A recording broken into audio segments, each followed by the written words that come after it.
இந்த வீடியோ வந்து பார்த்திங்கன்னா ஒரு மனைவியை எந்த அளவுக்கு குடும்பப்படுத்தணுமோ அந்த அளவுக்கு குடும்பப்படுத்துகிற மாதிரி இருக்குது. ஆனால் இந்த வீடியோ கீழே வந்து கமெண்ட் பண்ணுறதுக்கு அந்த ஆப்ஷன் நிப்பாட்டி வச்சுட்டாங்க. அதனால் கமெண்ட் பண்ண முடியல. இவங்க ஐடியா நான் வந்து ஃபாலோ பண்ணிகிட்ருக்கேன். நான் ரொம்ப நாளாக பார்த்துட்டு தான் இருக்கேன். இவங்க காமெடிலாம் கொஞ்சம் நேச்சராக இருக்கும், நல்லாயிருக்கும். ஆனால் முக்கால்வாசி பார்த்திங்கன்னா வீட்டுக்குள்ளே எடுத்துருப்பாங்க, எங்கேயாவது போனால் வெளியே எடுத்துருப்பாங்க, நல்லாயிருக்கும்.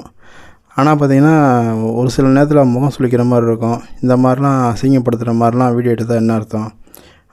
பொண்டாட்டிகளை ஜாலியாக பேசுகிறது, சிரித்த மாதிரி பேசுகிறது, அவங்கள கிண்டல் பண்ணுறதுலாம் நல்லா தான் இருக்குது, நேச்சராக இருக்குது. ஆனால் இந்த மாதிரி பண்ணும்போது கொஞ்சம் முகம் சுளிக்கிற மாதிரி இருக்குது. இந்த மாதிரி வீடியோ இனிமேல் அவங்க போட வேணாம்.